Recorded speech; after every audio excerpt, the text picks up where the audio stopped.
साथियों नमस्कार।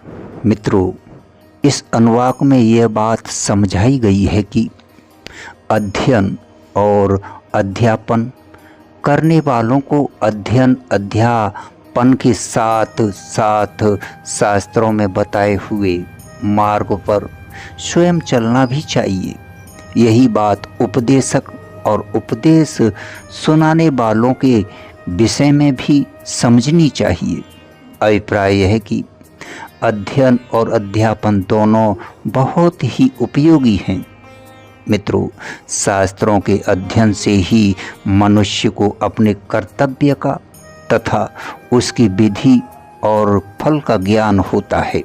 अतः इसे करते हुए ही उसके साथ साथ यथायोग सदाचार का पालन, सत्य भाषण, स्वधर्म पालन के लिए बड़े से बड़ा कष्ट सहना, इंद्रियों को वश में रखना, मन को वश में रखना, अग्निहोत्री के लिए अग्नि को प्रदीप्त करना, फिर उसमें हवन करना, अतिथि की यथा योग्य सेवा करना, सबके साथ सुंदर मनोचित लौकिक व्यवहार करना, शास्त्र विधि के अनुसार गर्भाधान करना और ऋतुकाल में नियमित रूप से स्त्री सहवास करना तथा कुटुंब को बढ़ाने का उपाय करना। साथियों, इस प्रकार इन सभी श्रेष्ठ कर्मों का अनुष्ठान करते रहना चाहिए। अध्यापक और उपदेशक के लिए तो इन सब कर्तव्यों का समुचित पालन और भी आवश्यक है, क्योंकि उनके आदर्श का अनुसरण और अनुकरण उनके छात्र तथा श्रोता ग्रहण करते हैं। रथितर के पुत्र सत्यवचा नामक ऋषि का कहना है कि इन सब कर्मों में सत्य ही सर्वश्रेष्ठ है, क्योंकि प्रत्येक कर्म सत्य भाषण और सत्य भाव पूर्वक किए जाने पर ही यथार्थ रूप से संपन्न होता है।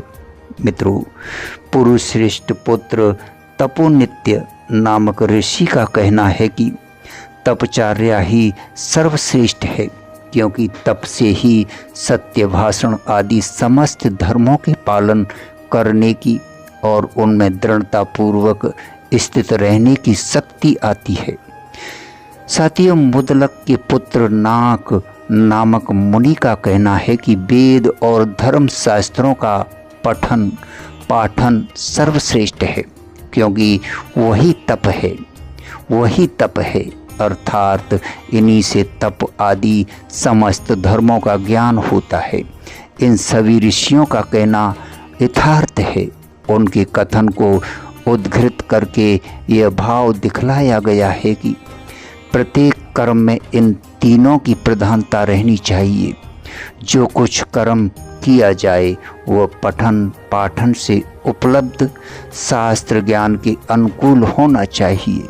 कितने ही विघ्न क्यों ना उपस्थित हों, अपने कर्तव्य पालन रूप तप में सदा दृढ़ रहना चाहिए और प्रत्येक क्रिया में सद्भाव, सत्य भाव और सत्य भाषण पर विशेष ध्यान देना चाहिए।